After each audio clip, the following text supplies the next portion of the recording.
Okay. Hello, so everybody. is... Welcome to the day's dumpster fire. Oh, no, I was going to try to catch you.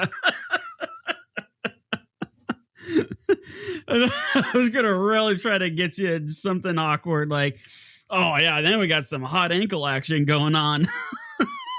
No, that's too much tea for next episode. Okay, so, all right, so the advisory then isn't going to be, there's no full frontal, there's no super sketchy stuff, just an unsolved murder, some drug use, and then an allegation. Correct, I think. Okay. You're like, I think. As we go through. I'm going through, yes. For this particular episode, that's the sketch. Next episode, there's more sketch. Okay.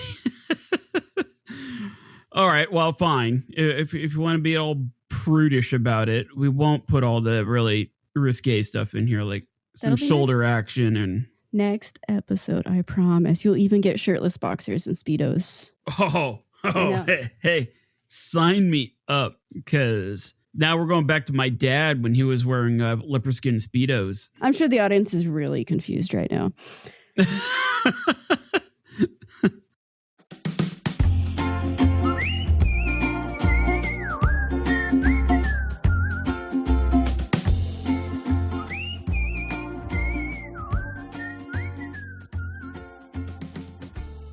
Hello, everybody. Welcome to the day's dumpster fire. I am Kara, and with me, as always, is Ed. I hope you're doing well. You doing good? Fantastic. Good. Yeah, we're. I'm just excited to be doing a show where we may get censored.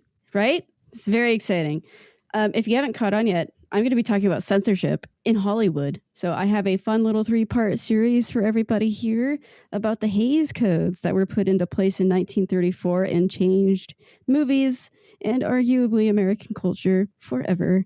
So I'm very excited. Well, okay, but to be clear here, we're talking about like, are we talking about like modifying films, like removing stuff from the original director's intention?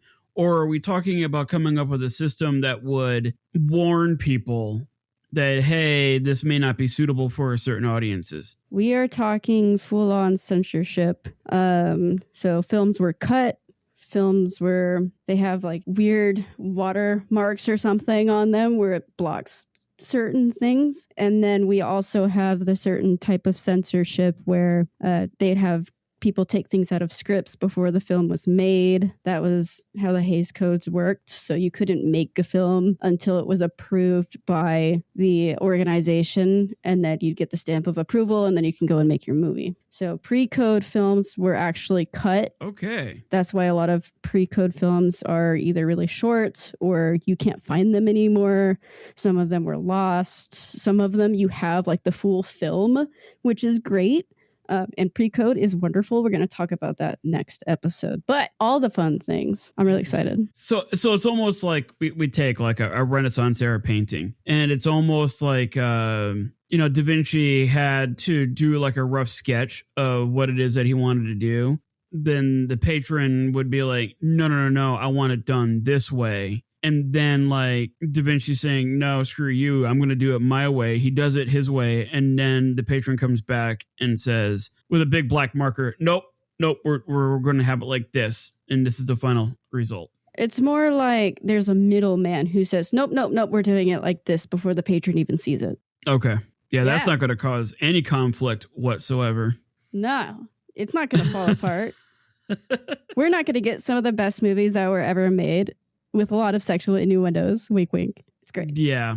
Well, now it seems like the whole censorship thing, it's like, I think movie makers, like directors or whatever, they have to sit down and think like, okay, we're going to make this rated R or PG-13 because it will attract two completely different audiences. Like a PG-13 or say like a PG version of Deadpool won't work. Nope. You can't do it. You cannot water it down and make it work. PG-13 would be barely usable. It really has to be rated R in order for something like Deadpool to work. So it's like they really have to figure out what kind of audience they're appealing to. Yep. And today's rating system kind of evolves out of the breakdown of these codes. Okay. So today we're going to talk about early Hollywood, why the codes, well, not why the codes were put into place, but we're going to create the setting in the environment in Hollywood to understand why there was so much tension involved and why people wanted censorship. Okay. So my nickname today is Censored Carrots. That will be my name for the rest of the series. Censored Carrots? Yep, you're welcome. Alrighty. What about cut carrots? Oh, that's good too. Maybe I'll do that for the next one. Okay. I like cut carrots. Yeah, carrots on the cutting room floor. Very good. So what do you think it takes to be a good filmmaker? I'm asking. Oh, it's not a hypothetical? I mean, it could be, but I figured I'd just ask. So okay, to be a filmmaker, for me, it's you have to have a crazy amount of different like skill sets. You have to know, like you have to come up with the story. The story has to be written for actors, right? So the filmmaker's got to be a part of that. The filmmaker has to think about each individual scene in terms of how do we tell that story. Then the filmmaker has to be aware of like the special effects. Yes, you're going to have like effects crews and costume crews and all that stuff, but the filmmaker ultimately has the final say in all of that. And then the filmmaker has to be a master of photography, because how do you film all this? And then now directors and filmmakers, they have to be really, really good with like CGI. And then there's the budget piece, because we're dealing with hundreds of millions of dollars. So like they've got to figure out the budget, the payroll. Like to be a filmmaker, like a good one is like, first you got to be able to tell a story. I think they have to be a good writer. But then outside of that, it is just a wild amount of skill sets they have to have, which is probably the reason why we only have like 10 major directors in Hollywood, because there's tons of like independent films and stuff like that. But when you think of directors, I think there's only like realistically like 10 major ones that do like 80% of the films. And it's just because it's such a select breed of person to do it. Like you're not going to find another Steven Spielberg, right? There's only one that can take on what he does, kind of a thing. So I don't know, that's what runs through my mind when I think of a filmmaker. Nice. Cool. I want everybody else to think about that question in your brain. Every filmmaker has an opinion on this question. You can literally go and Google quotes by film directors, and you will get every single opinion of every director who ever made a film. I chose 3 out of the 3 million. So the first one is Jordan Peele. He says, "You hear it said time and time again by successful directors, you have to make a movie for yourself. Don't make it for anyone else." And he's right. I see that quote a lot from different directors.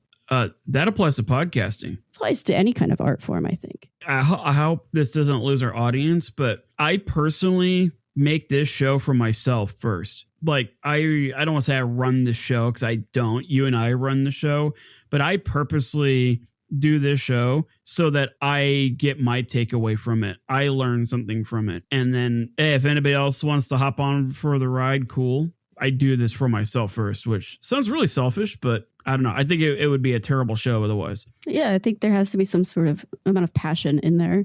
I think that's what Jordan Peele is trying to get at. The movie's not going to be good if you don't love what you're trying to make. It really stands out as fake. It just is so blatantly, like, you can tell that this is just a cash grab. Yeah. We've all seen those movies where it is a blatant cash grab because it's so disingenuine. It's just bad. Yeah, it's like 2 hours of commercial. Like, that's all it is. Yeah, it's true. Here's another one from Danny Boyle. Mr. Boyle says, "To be a filmmaker, you have to lead. You have to be psychotic in your desire to do something. People always like the easy route. You have to push very hard to get something unusual and something different." So that's what Danny Boyle says. Dude, that's something we've had this conversation many times with our show. Like, okay, case in point, we haven't done the Radium Girls. I have the book I need to read on my shelf. Yeah, well, there's that piece, but we've also haven't done it because it has been done so many times. If we try to take on something like that, we have to find a different approach on it, a different takeaway. Yeah, it would be a thesis.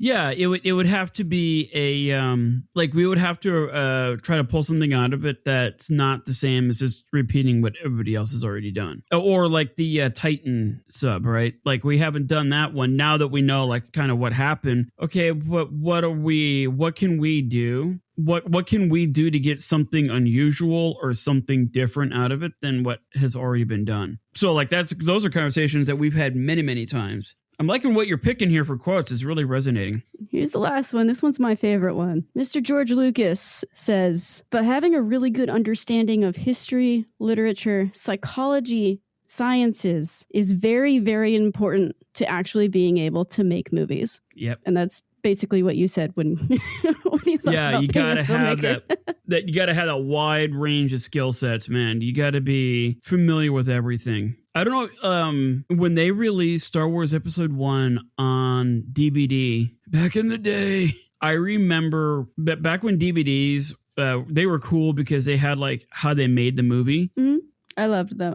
That's what I watched all the time. Yeah. And this was cool because you saw like there's not a lot of footage of George Lucas making Episode 4. There's some clips out there, but not a whole lot. But on the DVD version of Episode 1, there was like a full-on documentary on there, and it literally it documents him like starting off with like on a piece of paper writing Episode 1, scroll like and then it shows him in the process of like, okay, here is a story, and now we storyboard it out. And he has like 5 miles of storyboard, and he's going through with the marker and checking it and, highlighting stuff, moving things around. It's like, I want the angle to be like that for the camera over here. We need to make sure the light's over here for that.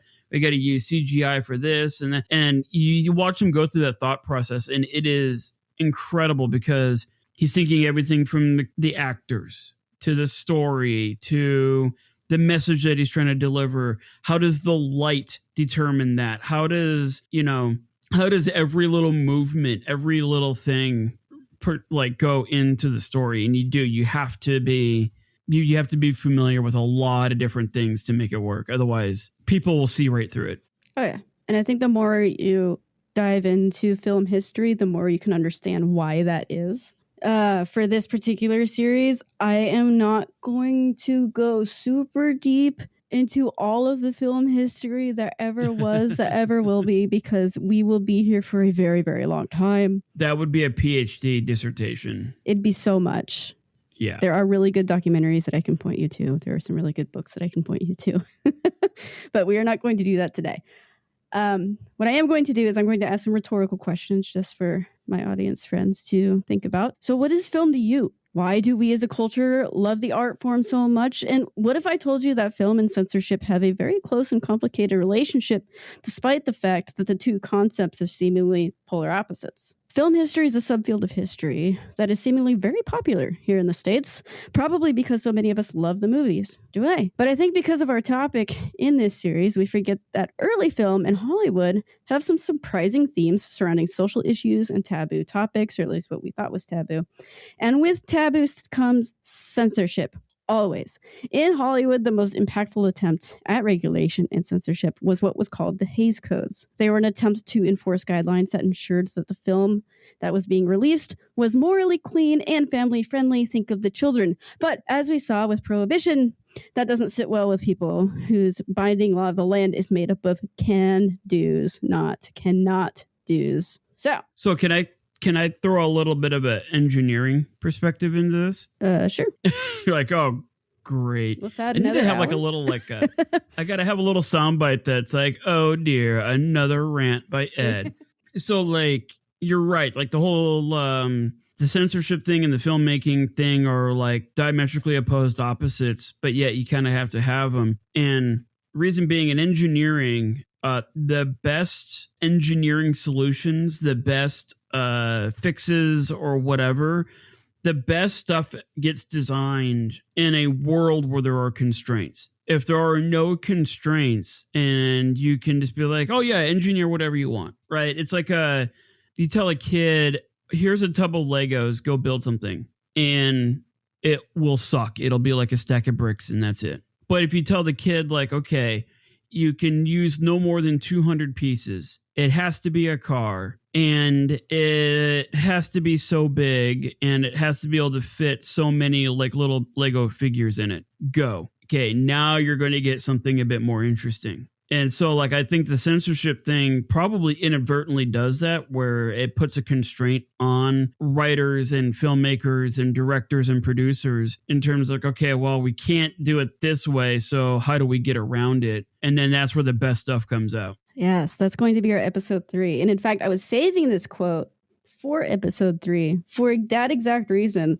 The quote is by Orson Welles. And Wells says, the absence of limitations is the enemy of art. Yeah. Because of that, in fact, reason is you put some sort of limitation there, and you're going to try your darndest to be the most creative you possibly can to get around that limitation just to prove a point. Yeah. Well, yeah, like you could go, I remember when I taught high school English, I could tell my students, okay, write a short story. They would have no idea. I would have like 1 or 2 kids. I'd be like, oh yeah, let's go. But most of the kids would be like, okay, about what? Like they're asking for limitations so they can try to come up with something that push those boundaries. And let me tell you, teenagers, all about pushing boundaries. That is like, you tell them that they're not allowed to do something, that is a promise that they will do it. And yes. I think directors and filmmakers are probably the same way. Artists are very much that way. Yeah. Yeah, that's true. Yeah, artists in general. Yeah, they will get their message delivered one way or another. Can confirm. All right, chapter 1. Let's get into it. A Trip to the Moon. We'll start everyone with a quote. You like that? Yeah. Yeah, every chapter is going to be a movie title. A lot of cheese up there. Yeah, it's good. All right. Our first quote is the first out of like 10. It's fine. We got David Fincher. He says, in film, we sculpt time, we sculpt behavior, and we sculpt light. I like the light part. It's good. Okay. In 1878, Leland Stanford wanted to prove a point. The 54-year-old industrialist and soon-to-be politician claimed that when a horse runs, there is a brief moment in time in which the horse is completely suspended in the air with all 4 hooves off the ground. And because he was rich, he could prove his point. Stanford hired a photographer. His name was Edward Muybridge, who created an impressive rig in which the running horse would trigger a series of cameras set up in a row. And by doing so, each camera snapped a photo of the horse running, and when put together, the illusion of movement was created. So not only did Stanford prove his point, but the group of people settling a bet stumbled upon the motion picture. And I think you could find that motion picture. Like they've put it together. Yep. It's really famous. It's on YouTube. Yeah. Yeah. Because it shows the horse like running, but it's like a flip book. Like you can tell it's like a flip book. What's interesting is that in the first Matrix movie, the Wachowskis, they used this method to do bullet time. I believe that. So like, you know, that famous scene where Neo is like slowly falling backwards as all these bullets are coming at him in slow motion. They had like 100 cameras positioned all around him. And so they were all taking still frames like as he was falling back. Because when he fell back in real life, it was like a half a second and that was it. Yeah. But those cameras were all firing in sequential order all around him. And then they were able to stitch it together to make a shot that looked very surreal. And I think, again, back when DVDs, you could see the behind the scenes stuff, the Wachowskis, I think they mentioned this as like their inspiration for doing that shot. Because it had never been done again since then. Yeah, isn't that neat? It's pretty cool. Love it. So that's the most popular version of the founding of motion picture. But motion pictures have actually been a novelty for people for generations in various ways, depending on what culture you're looking at or what invention you're looking at. Usually the general thing, I guess, whatever, is moving light, glass slides, and levers to create the illusion for entertainment. So think like in the movies where you see the little hand crank and it's like a paper circle with slots in it, and you have the little image, and then there's a light in the middle of it and it projects onto the wall and it makes like a little moving man or something. I forget what that's called. It's called a carousel projector. That's it. Those were invented I have one in my garage. Amazing. Those were invented before Edison invents his kinetoscope and all of that fun stuff. Yeah. So there are various little tricks and things that people have come up with before this, but yeah, it's cool. We like moving pictures, apparently. They're neat. In 1888, Thomas Edison, yes, that one, paid a visit to Muybridge.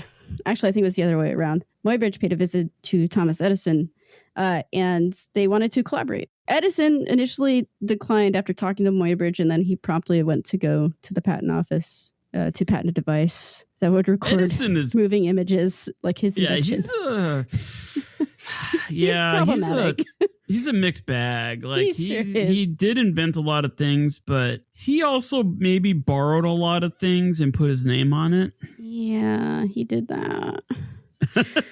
He did. I actually want to do an episode on the feud between him and Tesla. Oh, that'd be interesting. That got out of control. Super Poor fast. Tesla. Right. All right.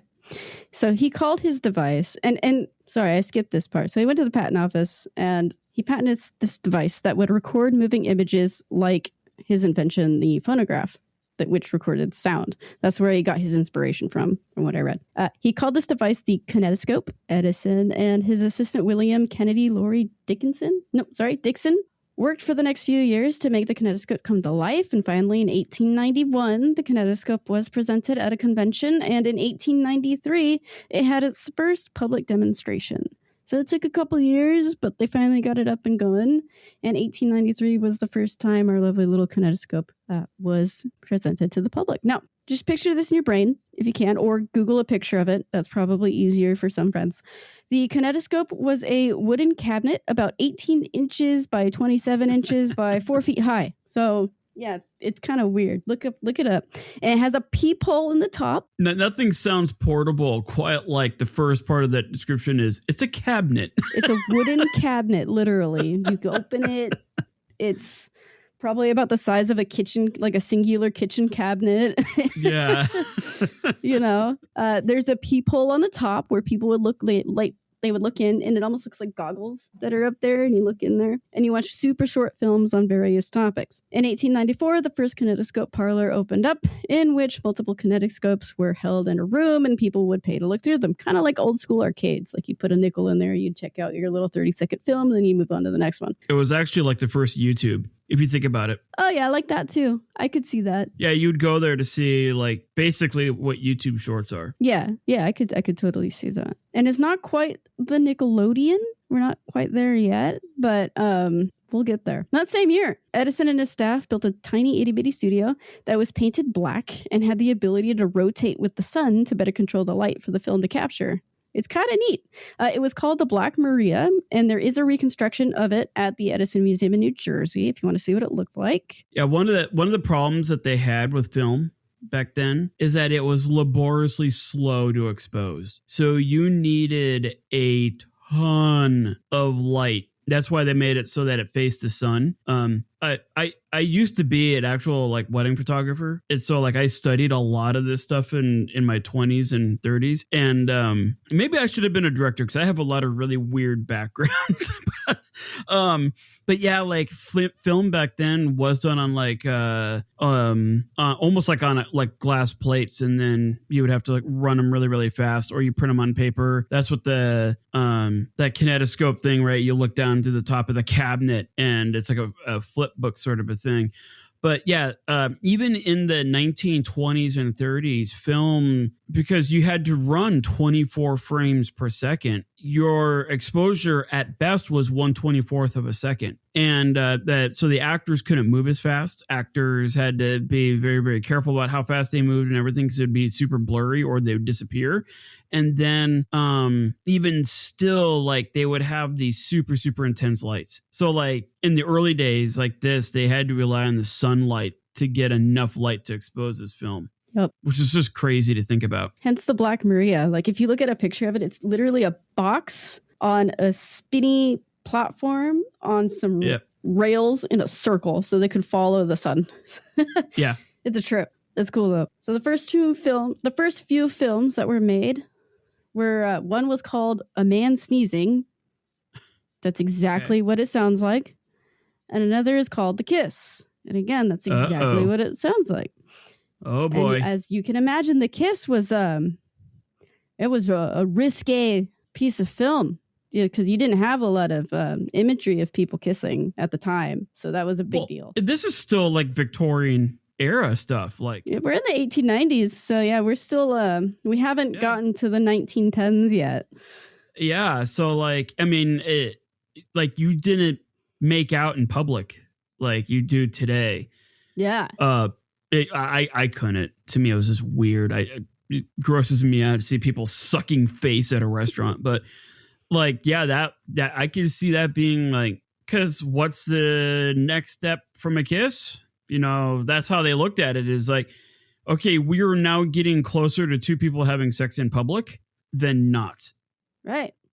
It's so like, yeah, I could see this being very problematic. Yeah. So you can imagine the responses to that particular one. And you can watch both of them, by the way, online. You can see them. They're literally like 10 seconds long. Yeah. But they are interesting to watch. And I do recommend a lot of these films that I'm going to be talking about, or if I just mention them in passing, do go watch them. You can find them usually. And I'll try to have links posted if I'm allowed, leading to them and all that fun stuff. The funny thing is they could make the first like adult film this way. They only need 10 seconds. I'll bet you somebody tried. Oh, if they record it in real life, that's all it is 10 seconds and it's over. Like, all right, here's the thing about Edison. Back to Thomas Edison. He was very protective over what he believed was his. This included the kinetoscope technology. As it developed, he began taking fees or requiring permission to use it. In the United States, he would monopolize motion picture for a short period, especially on the East Coast. But there were a number of factors that worked against him. He was kind of like China. You know, if you ever looked at a Chinese map of the world, like their perception of the world, first things first, China's in the middle. And then like everything is red. Everything is owned by China. Like Taiwan is a part of China, India, Tibet, like all these free independent nations under our Chinese map is all in China. They own it. And that's what Edison did. He's like, that's not my idea, but I like it and I'm going to protect it as my own. It is mine now. So the kinetoscope was pretty cool, but there was something missing. Only one person could use it at a time, singular. It is an individual activity. It was also, a one-at-a-time novelty. The next step, naturally, was projection. So you could enjoy it with your friends and family, right? A single person did not invent movie projections. It's largely attributed to 3 or 4 different people, almost all at the same time. It's pretty impressive. So we have Woodville Latham. He was a Civil War veteran and chemist. He's also an American in New York. He used to work for Thomas Edison when the kinetoscope was a big deal.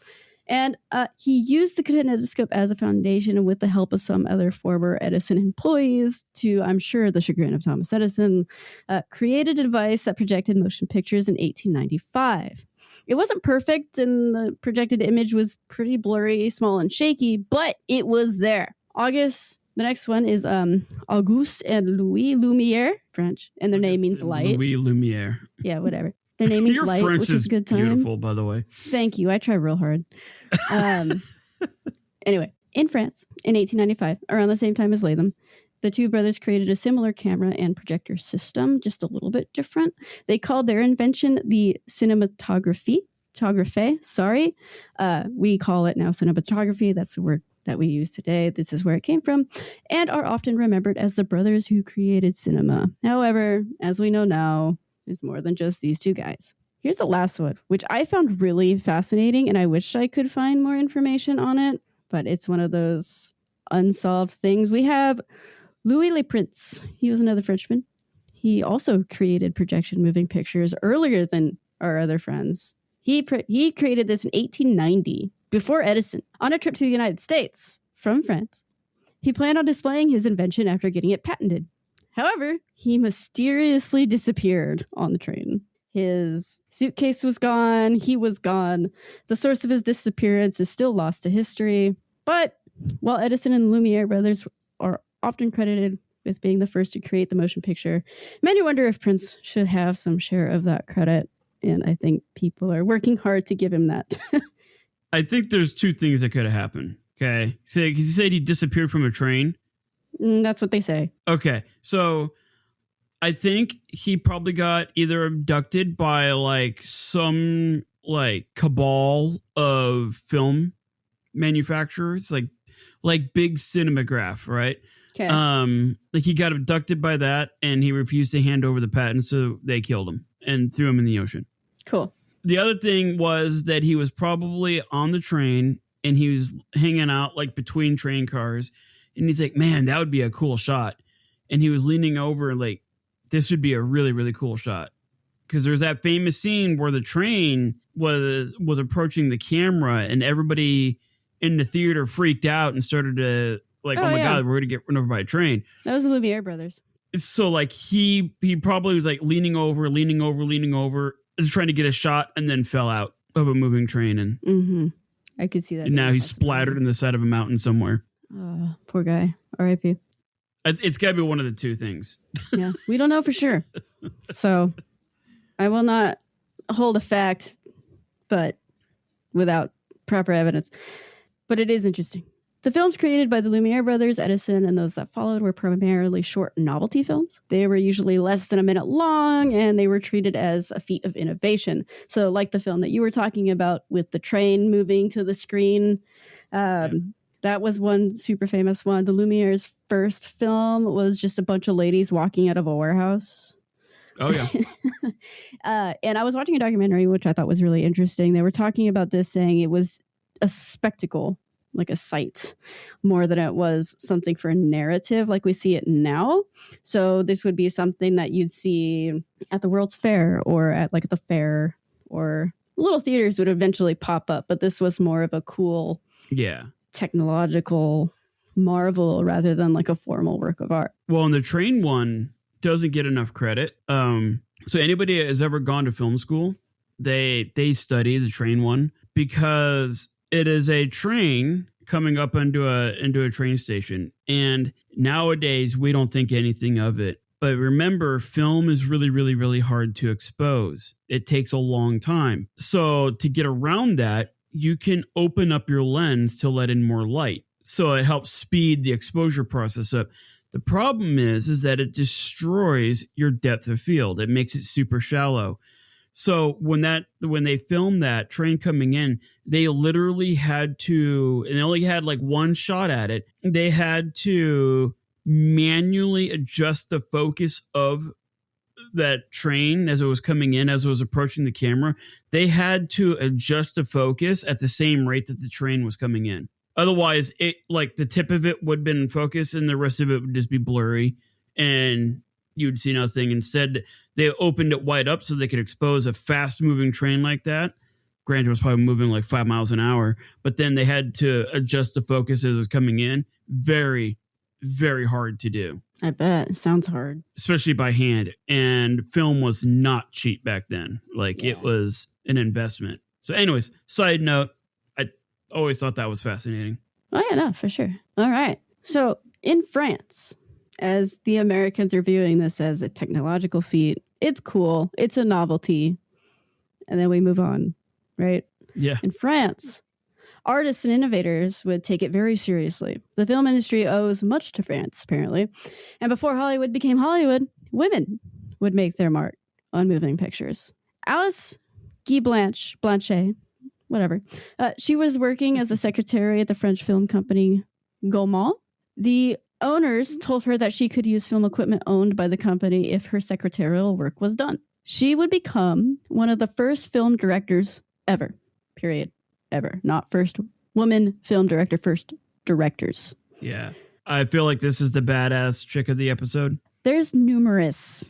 Okay. Today, folks. I went ham. So, Guy Blanchet would be known for using film as a driving force for narrative as an art form rather than a novelty. She was one of the first people to do it. Guy has an impressive resume involving an estimated 500 short silent films and proving herself as a serious filmmaker in France beginning in 1896. Okay, there's Instagram people out there that don't even have 500 shorts on their. Oh yeah, no, like she's awesome. That's a lot of work. Kind of like that one lady, that photographer during the was it 1908 Olympics? Oh, the 1904 Olympics where she was running around with her camera. Yeah, she was. Yeah, where she had to run around with a cabinet. Yep. like she was the real athlete during that. Yeah. Probably because they weren't lacing her with strychnine and stuff like that. That's true. That's a fun episode. Go check that one out. We'll link it in the show notes. Heck yeah. Important works for Geet include The Cabbage Fairy from 1896, which is partially lost, but there is surviving footage and you can find it on YouTube and watch it. There is also The Birth, the Life, and the Death of Christ from 1906, also available on YouTube. And it's known for being a large scale production. So not quite a feature film, but, sets and actors and costumes and the whole deal. 1906. You can find that one. Where you would have like a team, like you would have people doing lights, you would have people doing makeup. I think that one's like 45 minutes or something. Oh wow. Did you find it? Wow. Holy crap. That is wild. I didn't know it was that long. How long is it? Huh? Oh, how long is it? Like for real? You said it was 45 minutes. I think it is.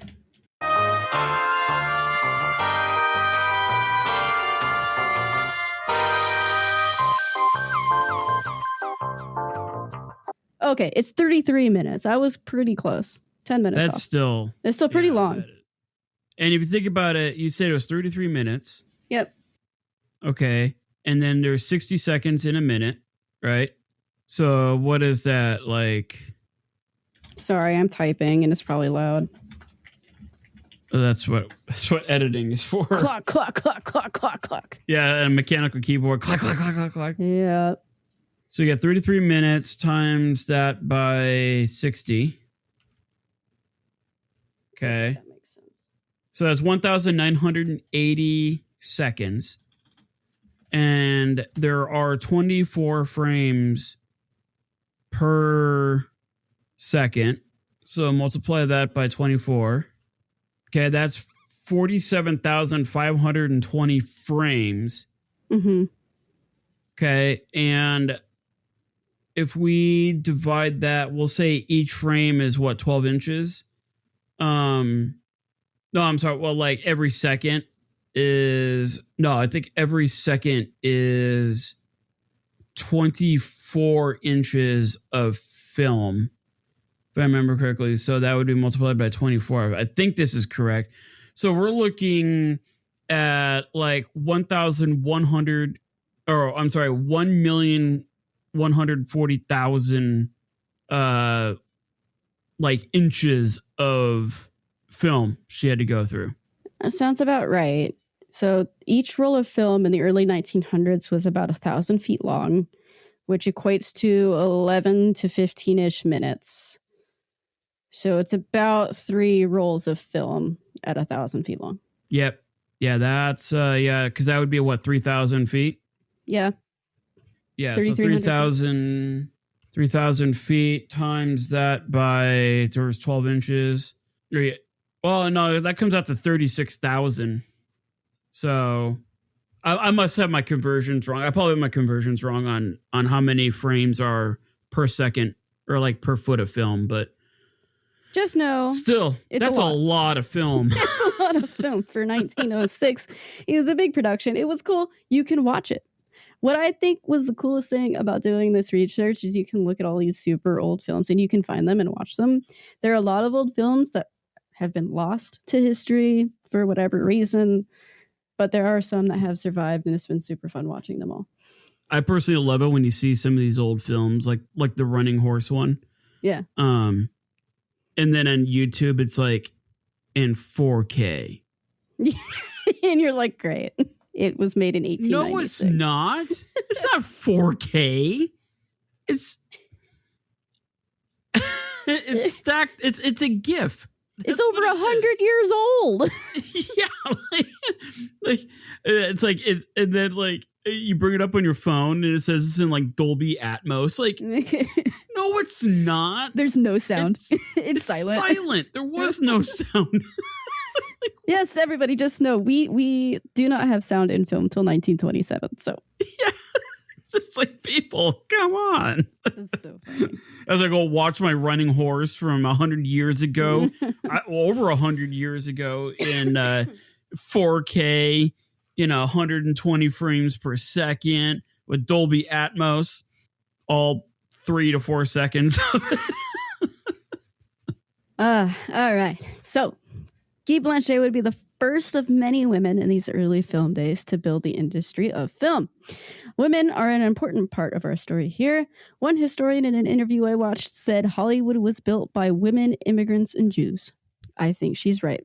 As we go on, our technology is getting better. Film technology is slowly getting better. And if you watch the films in chronological order, you can kind of see that, which is interesting. Between 1915 and 1921, women in film held at least 24 different jobs. They worked as directors, writers, producers, editors, costume designers, set designers, and dozens of other positions throughout the industry. They were all over the place. Other notable women who were making short films on the East Coast were Lois Weber. She's very important. We'll come back to her. Elizabeth B. Gimbel, Nell Shipman, Helen Gardner, and Maria P. Williams.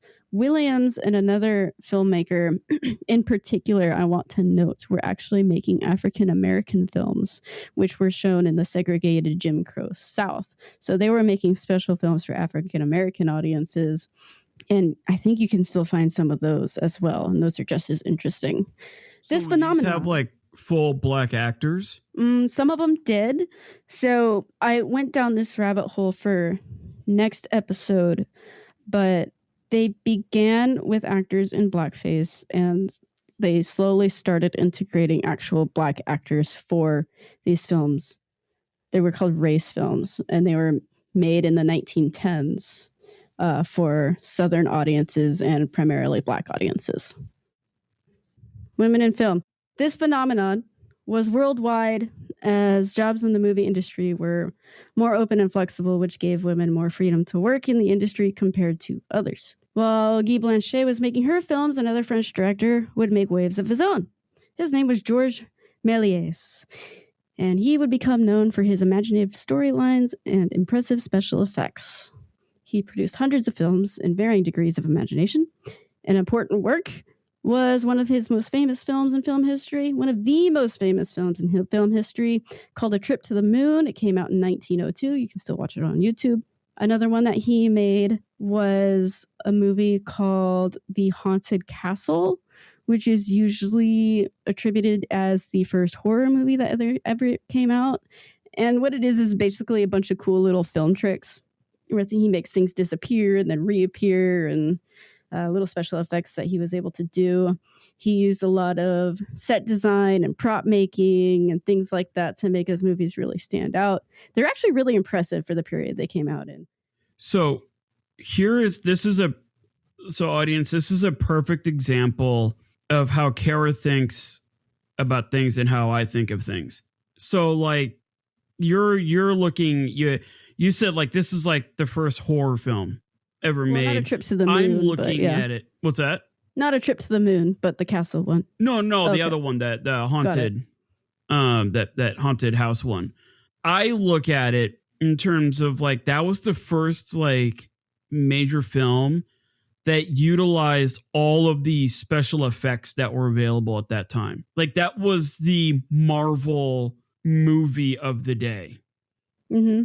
And so like you look at it in terms like, yeah, no, this is in filmography, this is important because it's like the first horror flick. I look at it in terms of like, this is also like the first Marvel movie where they had to employ a lot of, workarounds and tricks and, cropping and like a lot of the terms that you see in the movie industry today of like masking and stuff like that comes from this time period. It comes from like this film where they literally had to go frame by frame and cut somebody's head out. And then they would move it to a different part of the frame and then expose it and do that over and over and over again. But I'm just using this as an example of how you see it versus how I see it. Got it. So just two different ways of thinking. Yeah. Around this time, too, we start seeing Nickelodeons, which were small theaters where a small group of people could pay a nickel to go watch a short film. And another popular thing during this period, which I thought was super cool, they were serials that started to come out. Basically, what serials were, they were like 10, 15-minute, almost like TV shows, 10, 15-minute stories. And we get our first action star women from this. We have Pearl White. That was her name, Pearl White. And she was a big, huge serial star. And every serial would have a beginning, a middle, and end. It was always a mystery. It would end with some sort of MacGuffin, and Pearl White called MacGuffins weenies, which I love. And if anybody doesn't know what a MacGuffin is, it's like an item that's really important to the plot. So Hitchcock called them MacGuffins, but yeah, like a Maltese Falcon, and yeah, like exactly. And they'll like show it at the end of the episode, kind of like the Tesseract from Avengers, and then we got to go watch the next one, and blah blah blah. She called them weenies. Please use that phrase whenever you're talking about a movie. It's as an important object that you see at the end. Yes, it's historically accurate. It's great. Did you see the weenie at the end of the last Avengers movie? Thanos is trying to get all the weenies. Yeah. It's grand. It's great. That's why he built that gauntlet, so he could hold all those weenies at once. Right? But when I was reading about serials, I thought it was cool because what it reminded me of is not just TV shows, but also like streaming Netflix series. They exist today. That's where we get the word series. Well, kind of. Serials, series. Yep. They still exist, just in a different format, and they're a lot longer than like 15 minutes. But that was a cool little side rabbit hole I went down after I wrote this. Yeah, and it stemmed from like the invention of the short story. So like that's like America's contribution to literature is a short story, and it's something that was meant to be consumed in one sitting. And that's what these serials were. They were kind of like short stories, but each one would tie into the next one. Yeah, it was out of that, and also the technology would only allow for 10 minutes to 15 minutes. So yeah, kind of like how when short stories were being developed, like, yes, guys, Edgar Allan Poe is known for his poetry, but he's the inventor of the short story in America. I think his short stories are better than his poems. Hot take. Yeah, I mean, there's a couple of standout poems. Don't get me wrong. Oh yeah, I mean, you can't go wrong with. Holy crap! But yeah, his short stories are masterpieces. But like he had that limitation. There's that engineering thing again. He had the limitation of space on a newspaper that he could write these stories. Right? He couldn't just take 300 pages of a newspaper. That would be impossible. So there was that limitation being the thing that created that invention. The same thing now we have, like the technology at the time can only make like a 10, 11 minute long production because the limitation. So they had to really, really shore up and make the storyline very concise, very efficient. I would fail miserably at this because every story I write is usually 100 pages too long. So I could not do this. Now I could do weenies. Fair enough. Like the last page of one of my short stories, I could have weenies all over the place. Have a weenie in there. I like it. Yeah, a wiener fest. Grand. All right, so by the early 1910s, film and theaters were a global phenomenon with filmmakers consistently building on one another's skills and techniques. Countries around the world were making silent films, making various advancements technologically, artistically, and narratively. So the 1910s were booming, and then we're going into the 20s with our next chapter here. I called it The Gold Rush. That's a Charlie Chaplin film.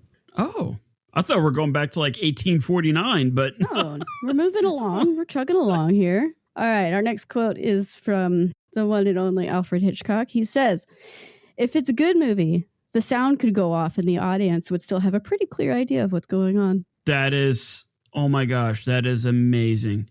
Like that? So guys, if you wanted to find a movie that terrified the crap out of you when you were a kid, go watch that movie, but mute it. So for me, it was Poltergeist. Poltergeist scared the crap out of me. And then I was having a tough time sleeping by myself at night because that movie was so scary to me.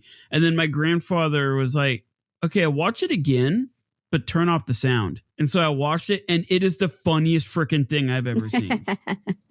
Without that sound, it is absolutely hilarious. Like, what is this? So yeah, like that.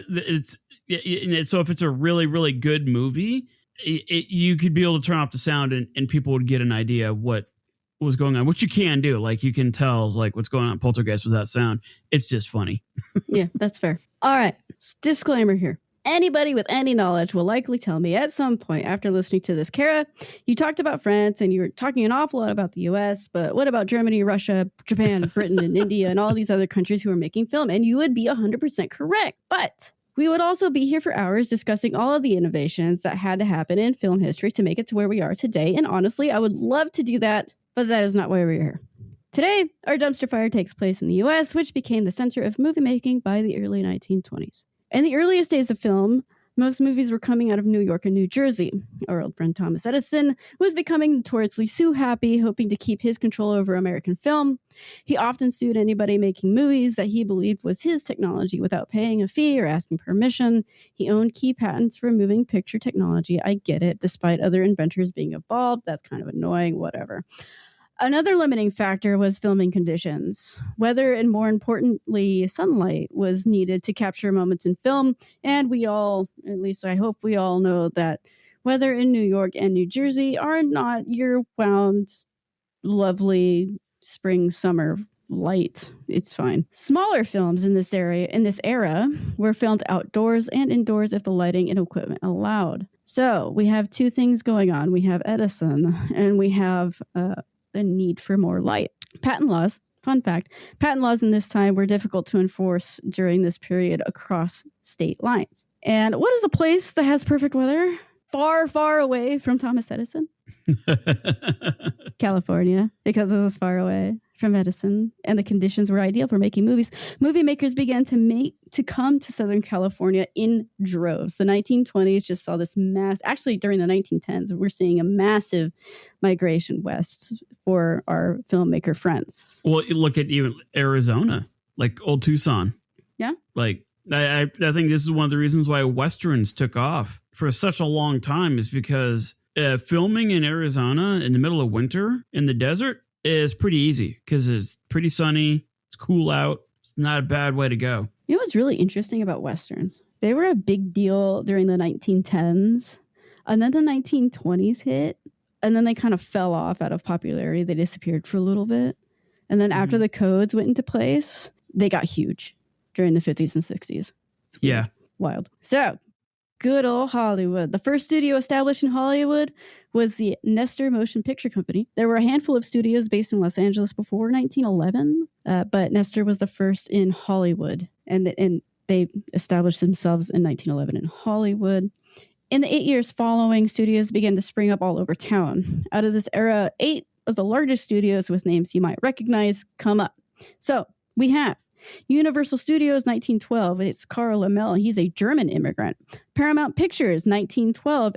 Adolf Zukor. He's a Hungarian immigrant. Fox Film Corporation, later 20th Century Fox, 1915. William Fox, whose parents were Jewish Hungarian immigrants. Columbia Pictures, 1918. Jack and Henry Cohen, sons of Jewish Polish immigrants, and their associate, Joe Brandt. United Artists, which has a very interesting background, by the way. 1919, we have Mary Pickford, a woman, a Canadian woman, by the way, Charlie Chaplin, an Englishman, Douglas Fairbanks, and D.W. Griffith. Half of those people are immigrants. Warner Brothers, 1923. Harry, Albert, Sam, and Jack Warner were all brothers whose family immigrated from Poland. They were also Jewish. Metro, Goldwyn, and Mayer, MGM. 1924, formed through a merger of 3 different studios. One of the heads, Mayer, was a Russian immigrant. And then we have RKO Pictures, 1928. This one's an outlier. Formed as a corporate merger with RCA and a movie distribution company called Film Booking Office of America. Their heads were a couple of rich guys from New York. So I hope you're starting to see some sort of pattern for the Hollywood was founded by women, Jews, and immigrants pattern here. As our historian friend told us earlier, Hollywood and film offered a new industry that allowed minority groups to build something out of the grasp of the elite class, at least for now. So, fun fact, my favorite book, The Great Gatsby. I think it's chapter 4, where Nick Carraway is talking about like the first like major party that Nick is involved with. And it lists like all the people, or a lot of the names from East and West Egg that were going to be there.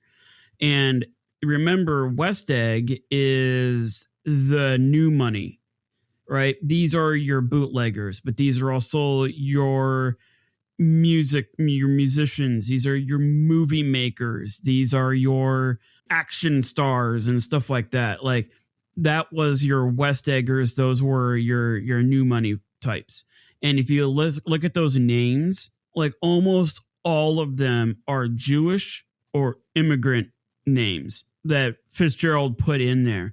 And then when he lists off the East Egg folks, it's like Morgan and you know, like Rockefeller and Chester Becker and all these super old, like stuffy American royalty, and we don't know what they do. They're just rich because they've always been that way. Like, they can trace their lineage back to England and they were rich there. This is a perfect example where you can't separate the literature from the culture. And Fitzgerald, when he was writing The Great Gatsby in the 1920s, was aware of like the new money types and the influence that the film industry had, and the people that were making it were of like Eastern European descent, Jewish descent, or fresh off the boat kind of a thing.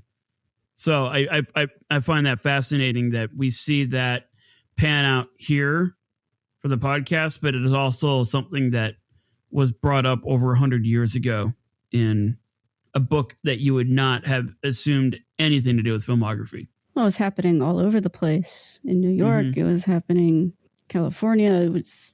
But that's what the West Egg symbolizes, is that the California, the new wealthy people, the stars, where East Egg is all your old money royalty folks. Well, the more we get into Americans. And the more we get into the 20s, the more that's going to make sense too. All right.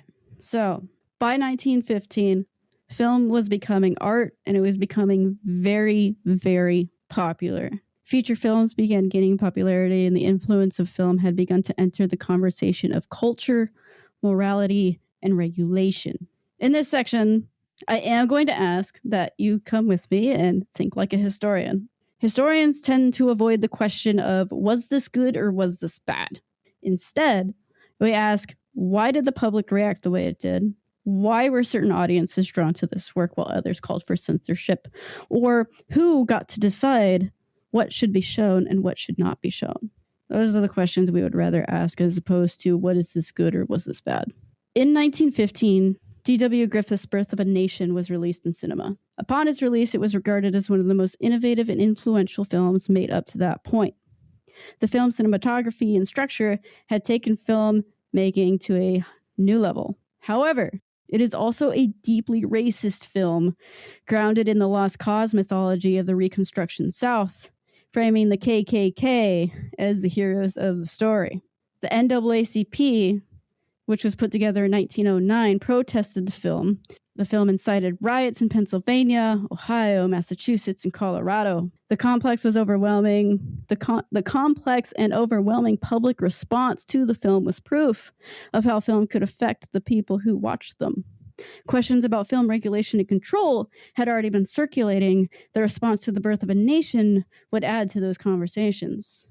Americans were beginning to believe that movies could shape public opinion in American culture. That belief would extend to Hollywood once it exploded in the 1920s. Chapter 3, Metropolis. And our quote for this one is, "I saw Hollywood born, and I've seen it die," from Mary Pickford. Okay. It's very dramatic. She's actually talking about sound, the invention of sound in film. But was she the kind of person that was like, sound shouldn't be in a movie? It'll detract from it. Yeah, she was pretty diehard silent film. Okay. All right. So throughout the 1910s, an incredible amount of film was written by women. Modern audiences would be rather surprised by the themes that were explored in the early days. One of the most innovative directors of the 1910s through the 1920s was Lois Weber, and I mentioned her before. She's great. She has her issues, but she does do a lot for film. She was highly regarded and usually the same caliber, and usually talked about in the same caliber with D.W. Griffith and Cecil B. DeMille. So those two guys, if you don't know as much about film history, they're always talked about in early film. They're some of the biggest film directors ever. And her name was also brought up with them. So that's how regarded she was. In 1915, while directing for Universal, she was the highest paid director in the industry. Not the highest paid female director, the highest paid director in the industry. That's wild. Yep. Her movies, she wrote, she directed, she acted, she did all the things. Her movies were about substance abuse, abortion, marriage, gender roles, and sexuality. All of those themes were explored in her work. And while her work was highly celebrated at the same time, it would get her in a lot of hot water with film censors who were active in the 1920s. Yeah. Like, she's going straight for it. Like, oh, she went ham. Like, there's some really interesting films. The most famous one that she made is called Suspense. It came out in 1913. I watched it. It's only like 20 minutes, but it's pretty solid. You know, a guy breaks into this lady's house, and she has to get away from the guy who breaks into her house. But she has some other like major ones that do talk about marriage and abortion and the really heavy conversations. So, and that's 1915 to 1920. So those are topics that you wouldn't expect in films at this period. Well, and to kind of put it into perspective, like let's say a very, very, very hardcore liberal back then would be a pretty moderate conservative today. In terms of like even people that were liberal back then, they would be like, whoa, okay, this is a little dicey. So yeah, like that's gutsy for her to go cover topics like that back then, when it seemed like that whole Victorian thing did not die eloquently. Well, and it's starting to fade away now that we're here. Yeah. In the 20s during Prohibition. Prohibition is about here now. So we're getting the new woman idea, right? So we've got women starting to embrace femininity and sexuality and identity, and they're really trying to make a name for themselves. We have women's suffrage coming here soon. The 1920s was a big deal for women and progress in that in gender history. So we have that happening. Right. And then we have Prohibition happening. And so this period is really interesting because you have a lot of progressive cultural breakthroughs, and then it slows down, and then it goes back up again in the 60s. Yeah. As the studios began making more money and treated it as a serious money-making business, women were slowly being pushed out of director roles and other positions that didn't involve acting or secretary work. By 1927, the number of women in the industry was a fraction of what it had been in the 1910s. In the 1920s, Hollywood films exploded. Movies were a form of entertainment that everybody could enjoy, even the working class, the immigrants, the women. They were making movies for the Black audience in the South and other parts of the country. Movies were everywhere. Some of the largest studios, such as Paramount, Universal, and RKO, began to open their own theaters, creating what was called vertical integration, meaning the studios controlled the production, the distribution, and the exhibition. It would get them into a lot of trouble down the road because they're monopolizing the whole thing, but we're not going to worry about that for our purposes. Just know it does get them in trouble. Throughout the 1920s, Hollywood attracted filmmakers from all over the world. We've got Greta Garbo, who's coming from the Eastern Europe. We have Rudolph Valentino, Marlene Dietrich, Ernst Lubitsch. He's a very celebrated Russian director. And we have, of course, Alfred Hitchcock. By 1929, the film industry was the fifth largest industry in the United States, in the entire country. That's massive if you think about the different industries that are here. Actors and actresses were becoming celebrities, and the movie industry at this point may look very familiar to people today. They appeared on the pages of newspapers, sometimes the front pages. People cared about what they were doing or what they had to say. They followed their movies and their personal life. It was the dawn of the Jazz Age, and Prohibition was in full swing. Party on. We're here. It's the 20s. All right. Arguably, the most popular genre of this period was slapstick comedy. This was the era of Charlie Chaplin and Buster Keaton. And I have to say, their movies are actually pretty solid, even today. Yeah. In the early 1920s, one of the most prominent comedy actors was a guy named Roscoe Fatty Arbuckle. Oh, yeah. His movies were so popular that he became the first Hollywood actor to make millions in the 20s. That's crazy money. Unfortunately, he would also be the center of Hollywood's first scandal.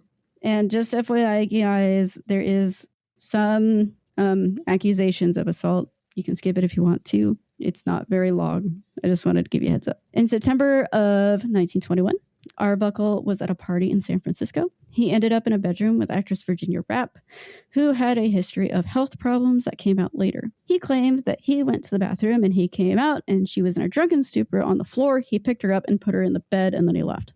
That's his side of it. She never recovered and she passed away 3 days later in the hospital.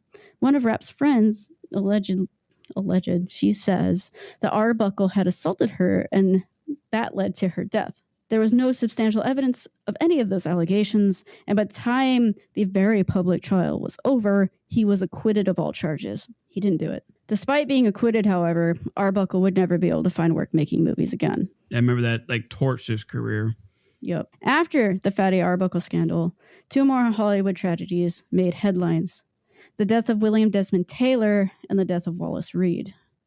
William Desmond Taylor was a successful silent film director. On February 1st, 1922, he was found dead in his apartment. Taylor's servant had found him in his home. He went to call the police, and when he and the authorities returned, neighbors were in his home looting and allegedly planting evidence.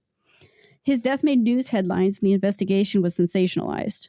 Two actresses associated with the director were accused of his murder, but they were exonerated, and his death is still unsolved today. We don't know who did it.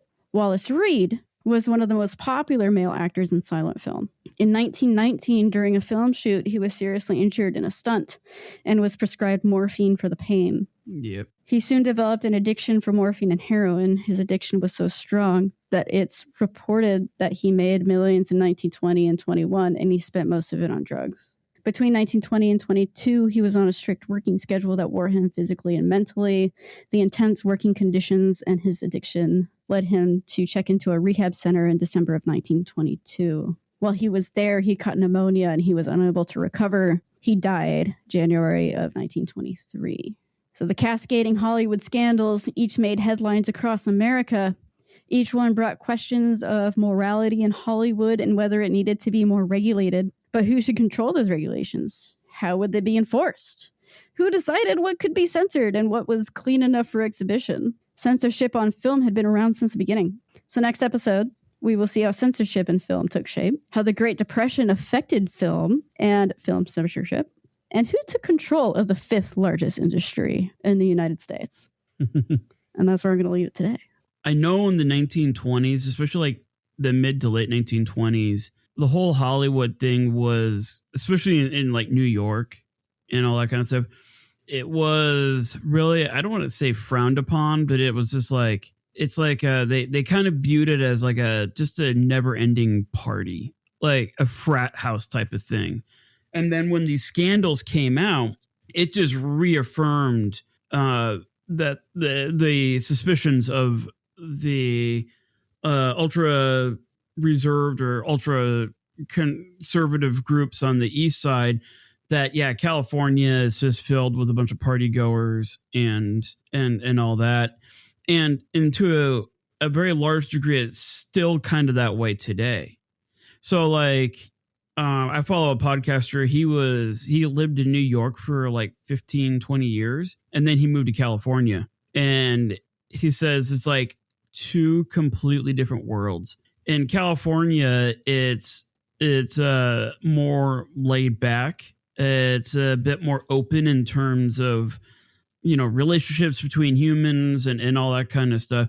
Whereas like on the East Coast, it is go, go, go. Everybody's in a rush. It's all about the bottom dollar, all that kind of stuff. And you kind of see that here with the 1920s of it all in the movie industry. It's just, to me, it's just fascinating that 100 years ago, like we're seeing the groundwork for a lot of what we see in America today in terms of like, perceptions and stuff like that about different states and parts of the country and all that kind of stuff. Like my grandfather had very, very little respect for California. Coming from Illinois, he's just like, yeah, California. He had no desire to really go there. It's just like, yeah, it's just, the place is just annoying. It's just like a continuous frat party, even though it's not. Like California is nothing like that. But yeah, this is, yeah, these scandals back then, because they were the first of their kind. No, there weren't big celebrities like that. There were people who were well known, literary figures, industrialists, writers, and stuff like that, artists. But once the movies were that widespread, everybody around the country was watching. There were theaters in every state, in the most rural towns, watching these movies. They're watching Charlie Chaplin. They're watching Greta Garbo. They're watching Buster Keaton. They all know who they are. There was nothing like that in America to that scale. So when the scandals came out, it really did a number on the people who were already questioning the morality of it all, let's say. And once the Great Depression hits, tensions really heat up, and you get pre-code era film, which is fantastic. Yeah. And then the Hays Codes put a stop to all that. Okay. So that's what we're going to talk about next episode. Yeah, I was kind of curious to see how you're going to pull a dumpster fire out of this. And I feel like this is going to be like a slow burn. It is going to be a slow burn. Like this is a dumpster fire where we just kind of like, we just keep adding stuff to it. Like the dumpster is kind of like always on fire, but it's a really, really, really small one. Mm-hmm. Whereas like the stuff that I cover, there's no fire, no fire, no fire. And then all of a sudden explosion. And it's like a lot of engineering stuff is like the sciencey stuff is just like what it's like. There was a before and an after. Whereas here, there's not so much of that. It's just a continuous progression. Change over time, slow burn, embers. Yeah. But it's very reminiscent of Prohibition and the way Prohibition played out. Yeah. It's very, very similar. So once Prohibition hit, it worked for a little bit. And then people just started breaking it until the point where it was pointless. Mm-hmm. That's exactly what happens with these Hays Codes. Yeah, and the codes, that was more like, were they designed to warn people like this may not be suitable, or these these codes were put in place like, you have to edit this out, like you cannot, so like you can't proceed any further. Before the Hays Codes, it was very much like a guideline system that they had difficulty enforcing, and then the Hays Codes was like, no, you are not releasing this until you cut this out. Okay. So before it was like a list of suggestions, and then the Hays Codes kind of made it law. So to speak. So the Hays Codes, if they didn't have that stamp of approval from the organization that I can't remember right now, the filmmakers and the studios would be fined $25,000, I think. So every single movie that was released in Hollywood, thanks to this vertical integration system that they have, had to go through the Hays office. So yep, that'll be our next episode. Yeah, I could see that causing some problems for some more outspoken people. It's going to be a hot mess. Episode 3, guys, is going to be so fun. You guys, we're going to get Marilyn Monroe, and we're going to get the 60s of it all and World War II issues. It's going to be a blast. Episode 3, hang in. Like one thing I've noticed, because when I was in high school, and I was taking French, we would watch, like I was in French 4 and 5. We would watch full-on French movies from like the 60s and 70s. Mm-hmm. And one thing that really stood out to me, first things first, I was like a high schooler, and there would be scenes where there was full frontal nudity. And in Europe, nobody really cared. It's just like, what? It's just somebody getting out of a shower. We all do that. But I remember being in that classroom and all the students were kind of freaking out, like, oh my God, what am I looking at? And then I remember my French teacher, she paused it and she's like, guys, get a grip. You're pretty much adults. Calm down. Get over it. And then we're like, oh, okay, fine. It is what it is.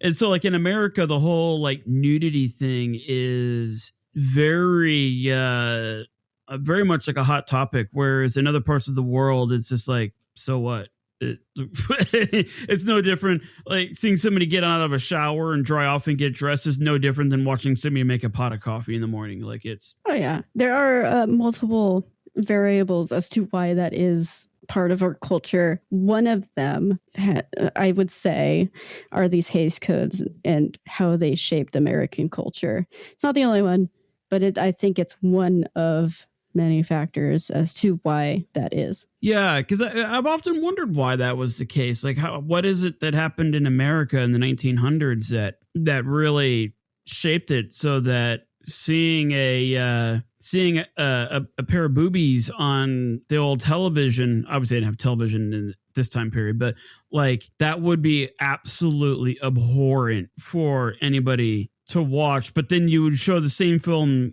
in Europe and they wouldn't even bring it up. It's just, hey, what was for you? Like, I remember they were doing studies like this. Like they would ask people in France, like, what was the most shocking scene in this movie to you? And like in America, it would be like, oh, the nudity or the profanity, blah, blah, blah, blah, blah. But then like in Europe, it would be like, well, the most shocking part to me was when the main character disclosed this part about his past to the other character. And then that caused the whole dynamic of the relationship to become too complicated to the point where it couldn't work from there on out. And then like for me, if he just kind of kept that to himself or maybe brought that up later on, it wouldn't have been a big deal. But in America, like who cares about that part of it? Like, oh my gosh, how did they put this on a film and allow anybody to see this? It's like, why are we so upset about this? Like you said, there's numerous reasons as to why that is. And I think at least post 1960s, a big factor of that is how film portrays culture. Okay. And how culture responds to that. So between 1934 and the 1960s, we have a lot of rules and regulations regarding what's moral, what's clean. Yeah. Right. What's good and bad, what's virtuous.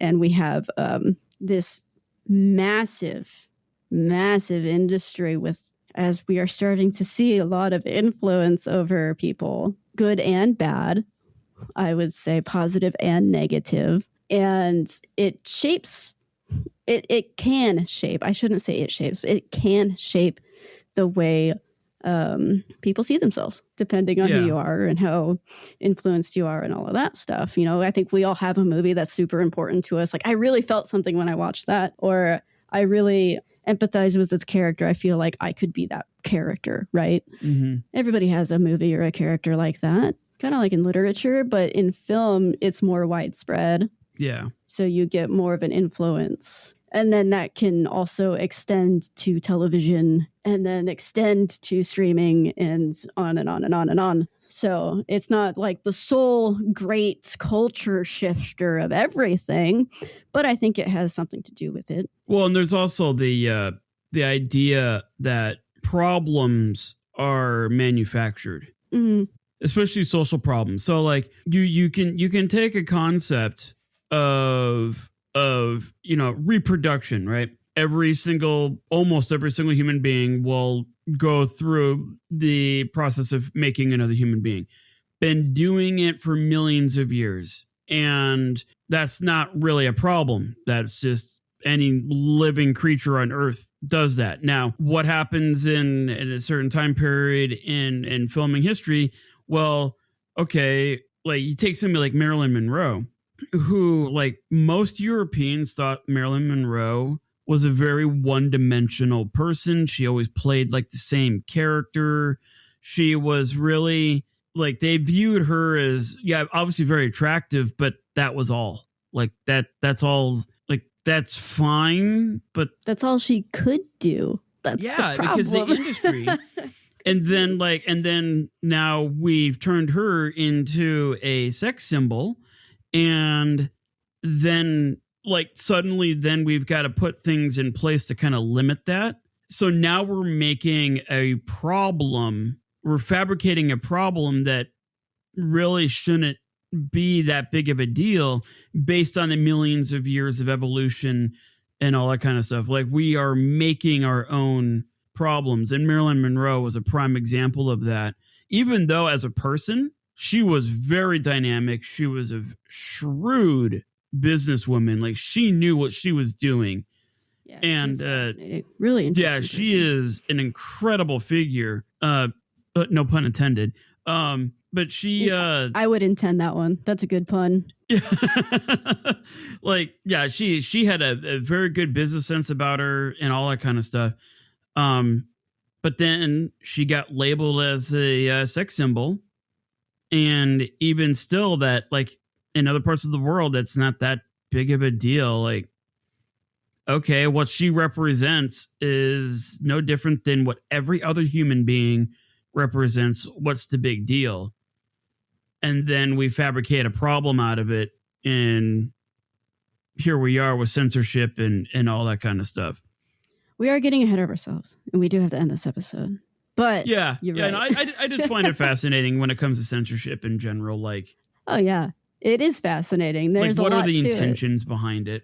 Yeah, we're gonna talk about it. Yeah, so yeah, if you like this, if you want to help support us at all, hop on over to thedaysdumpsterfire.com. We'll have our show notes up there. We have what I think we both agree is a pretty extensive little library of dumpster fires going on. It's pretty cool. Yeah, because I think this is going to be like episode 78. Yeah, it should be 78. So yeah, we have our full back catalog on there. I am getting MP3 players on each episode on our website, so that if you don't want to like have to go through an app on your phone or whatever, you can actually listen to our episodes straight from the websites. We'll also have our show notes on there and all that kind of stuff. And there'll even be a link on there to help support us. So we don't want to do the route of ads. I don't know how many more like therapy subscriptions are out there, or mattresses, or energy drinks. Like we don't want to do an ad because you've heard all of them so far. Like, so yeah, we don't want to do ads. We would rather keep this as like a value for value thing. If you like what we do, hop onto the website. You can help support the show that way. Just a few dollars a month, or whatever, or you can cut us a check for $1 billion. We won't turn that away. Or if you can't and you still want to support us, you can also leave a comment or a review, share us with friends and all of that good stuff. That really helps too. That's a good point too. It's like you can also support us that way. It helps us feel better about ourselves. There is that. Yeah, there's my ego, guys, that we got to take care of. But yeah, please go check out the website. There's a lot of fun goodies there.